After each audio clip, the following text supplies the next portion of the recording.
এটি আমাদের জন্য লজ্জা। 5ই আগস্ট সিদ্ধান্ত হয়ে গিয়েছে হাসিনার পুনর্বাসন আওয়ামী লীগের পুনর্বাসনের প্রতি সারা বাংলাদেশের মানুষ ছেড়ে দিয়েছে। 5ই আগস্টের পরে 5ই আগস্ট আমরা সিদ্ধান্ত জানিয়ে দিয়েছি এই ভূখণ্ডে আওয়ামী লীগের আর পুনর্বাসন হবে না। সেই আওয়ামী লীগ আমাদের চারিপুটিওয়ালা ভাইদেরকে বাইতুল মুকাররমের সামনে থেকে প্রাণে প্রাণে রাস্তায় নামিয়ে এনেছিল। সেই আওয়ামী লীগের আর পুনর্বাসন হবে না। পানি আছে, ঠান্ডা পানি আছে, পানি অত্যন্ত পরিতাপের বিষয়। আজকে 8 মাস হয়ে গেছে আমাদের দেশের অনেক রাজনৈতিক দল অনেক রাজনীতিবিদ আমাদেরকে বারবার করে মনে করিয়ে দেয় আওয়ামী লীগ নাকি রাজনৈতিক দল এবং এই রাজনৈতিক দল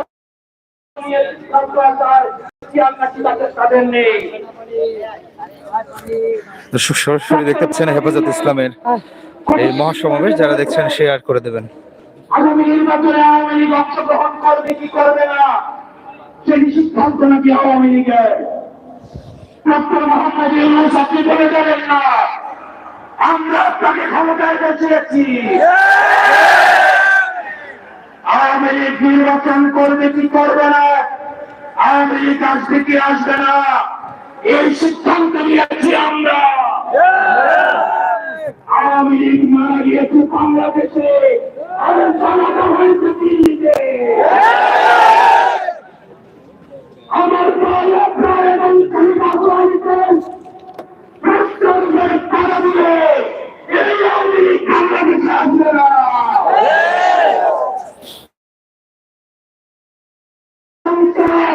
আমাদের দেশের সবচেয়ে বড় সংসার আওয়ামী লীগকে নিষিদ্ধ করতে হবে। আপনাদের ছেলের বন্ধু ছেড়ে আওয়ামী লীগকে নিষিদ্ধ করতে হবে। আপনারা ভেবে গেলে চলবে না আওয়ামী লীগ কোন রাজনৈতিক দল নয়। ৭১ পরবর্তী সময়ে আপনারা দেখেছেন শেখ মুজিব সর্বপ্রথম ভাষণ প্রেরণ করে গণতন্ত্রকে অংশগ্রহণ করে এই ভাষণ দিয়ে হত্যা করে বাংলাদেশের প্রশাসনকে পালন করেছে। আওয়ামী লীগের লুটপাটের কারণে আপনারা দেখেছেন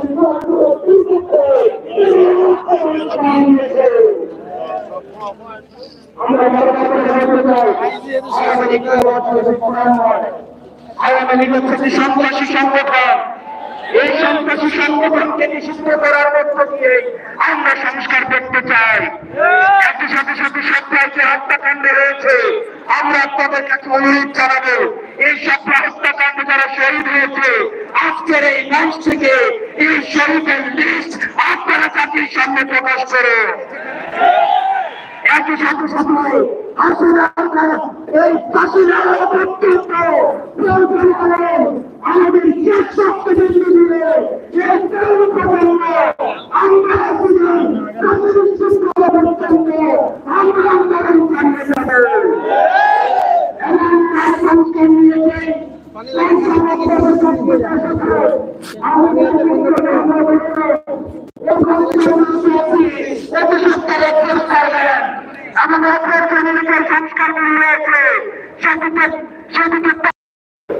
আমরা সংস্কারগুলি রয়েছে যেটির মধ্যে দিয়ে নারীদের অধিকার নিশ্চিত হয়, যেটির মধ্যে দিয়ে নারীদের সম্মান নিশ্চিত হয় এবং আমাদের দেশের ধর্মীয় এবং কালচারাল সংস্কৃতির যে সম্মান অক্ষুণ্ণ থাকে সেই অধিকার দিয়ে সেই সংস্কারগুলিতে আপনাকে দীর্ঘ প্রেমে আহ্বান জানাচ্ছি।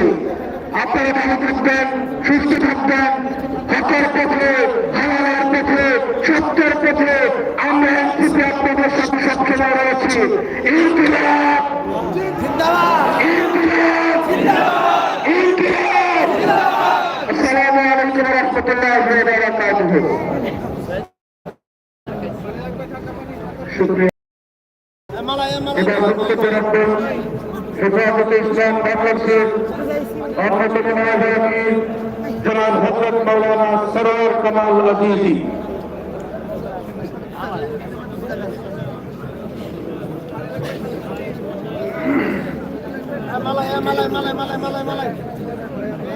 আসসালামু আলাইকুম ওয়া রাহমাতুল্লাহি ওয়া বারাকাতুহু। আল জিহাদু জারিন ইলা ইয়াউমিল কিয়ামাহ। সম্মানিত উপস্থিতি, হাতে সমাগম, জানিয়ে রাখেন বাচ্চা জানানা কলবে আনামা শুধু সকলে মুসলমান দাওয়াত এসেছে নয়া জামানার বাংলা কিল্লাই उड़ानिशान शहीद की अमानत सीएन है हमारा आशा निधि निशाना नाम निशा हमारा संग्रामी शहीद जनता এই দেশ আলো বরবাদের দেশ, এই দেশ হাবিবুল হুসেন দেশ, এই দেশ স্বাধীনতা আহমদ শহীদের দেশ, এই দেশ বিরাট দামুল হিসাবের দেশ, এই দেশ মুহিবুর দামুল হিসাবের দেশ, এই দেশে পুরো সবাই কোরআন বিরোধী হাদিস বিরোধী কোনো আইন থেকে থাকবে না, থাকবে না। আমার মানি না, মানি কমিশনকে ব্যায়াম করে দিই এবং তাদের প্রতিবেদনকে অচিন্তার পালন করুন। আর এর থেকে প্রেজেন্ট কর্মসূচি আনন্দ হবে ইনশাআল্লাহ। আল্লাহু আকবার। নাসরুম মিনাল্লাহি ওয়া ফাতহুন করিম।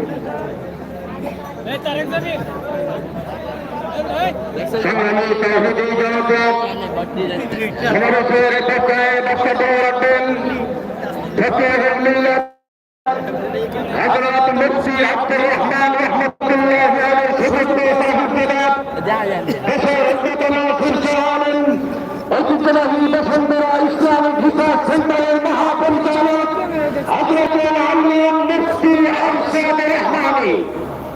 এদি ভালো সব কথা আছে ব্যাক কাপ করে তাকবীর। আসসালামু আলাইকুম ওয়া রাহমাতুল্লাহি ওয়া বারাকাতুহু। এই কালেমার পতাকা এই সিস্টেমে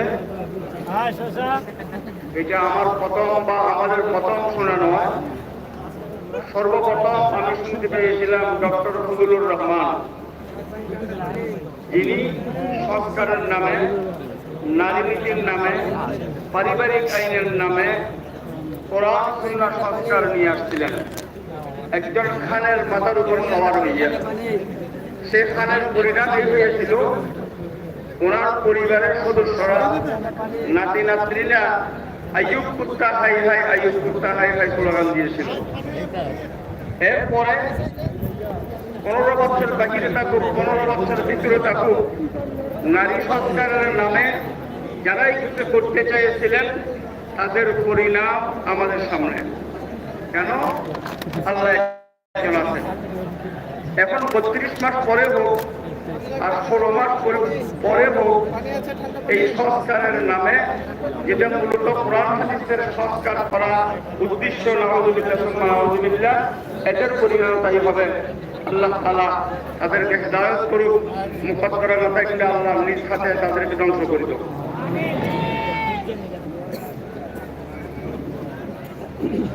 সংগ্রামী সাথী ও বন্ধুগণ, এ পর্যায়ে বক্তব্য রাখবেন হেফাজতে ইসলাম বাংলাদেশের সংগ্রামী সহকারী মহাসচিব, রহমতুল আজিম বাংলাদেশের কেন্দ্রীয় সেক্রেটারি হযরত মাওলানা হাফেজ হাসান জামিল। হাফেজ হাসান জামিল।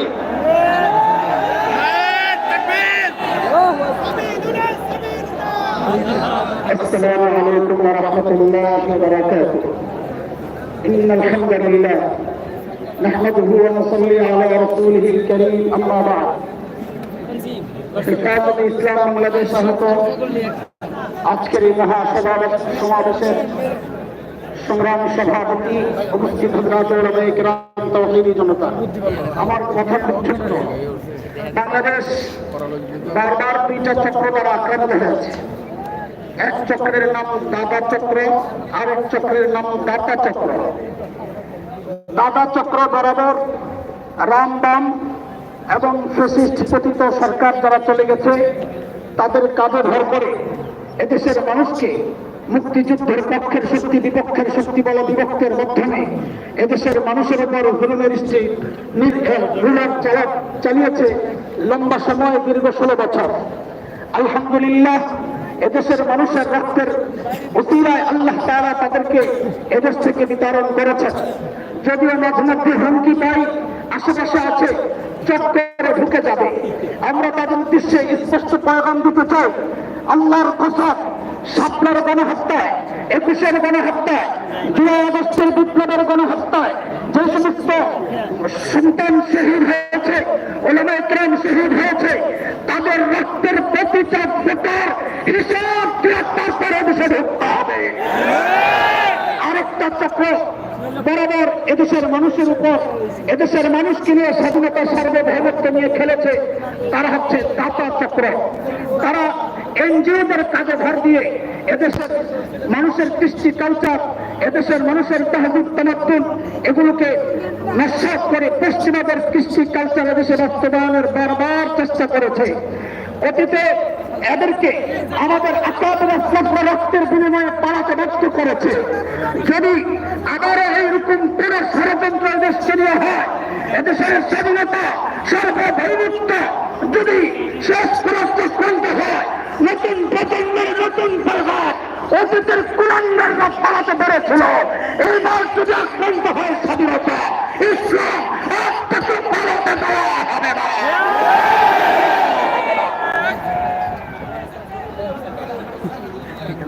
সংগ্রামী সাথী ও বন্ধুগণ, মহাসমাবেশের পর্যায়ে বক্তব্য রাখবেন হেফাজতে ইসলাম বাংলাদেশের কেন্দ্রীয় যুগ্ম মহাসচিব, কারা নির্যাতিত মজলুম আলিম দ্বীন সুলতানুল রাইসিন হযরত মাওলানা খালিদ সাইফুল্লাহ আল-নবী।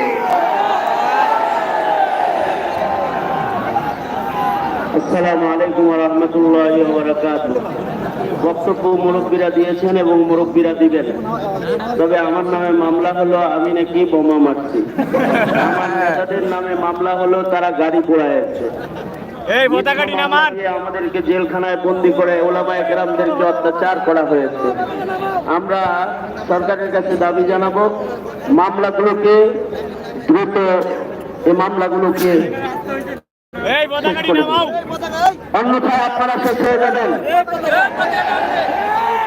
আর আমরা আমাদের নেতাকে বলি, আমি হেফাজত তথা হেফাজতের নেতৃবৃন্দকে বলছি, আপনারা আহ্বান করেছেন, আজকে আমরা দাওয়াতির বেশে এসেছি। আপনারা যদি আহ্বান করেন তো আমরা মুজাহিদের বেশে আগমন করবো ইনশাআল্লাহ। আপনারা আহ্বান করেছেন, আমরা কাপড়ের টুপি পরে এসেছি। আল্লামা জিলাত ব্যবহার করে বলতেন, টুপি পরে আমরা হাজির হব ইনশাআল্লাহ।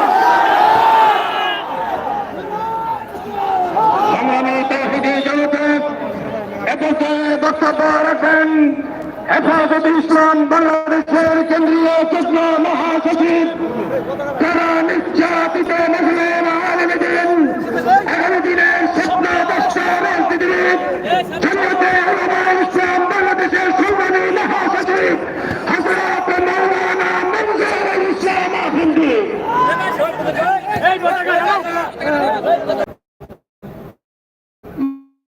উপস্থিত নেতৃত্বশীল উলামায়ে কেরাম,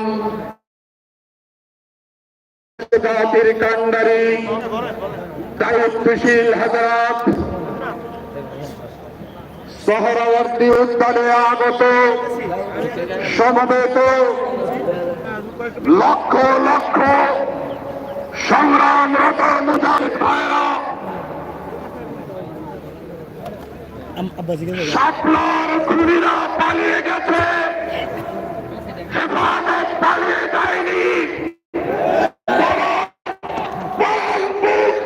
করে এখনো টিকে আছে। কেন টিকে আছে? শাহাদাতকে আলিঙ্গন করে, জেল জুলুমকে আলিঙ্গন করে এখনো হেফাজত টিকে আছে কেন? ইমানের উপরে যদি আঘাত আছে, ইসলামের উপরে যদি আঘাত আছে, এদেশের স্বাধীনতা সার্বভৌমত্বে যদি আঘাত আছে, এই আঘাতগুলোকে এখনো টিকে আছে।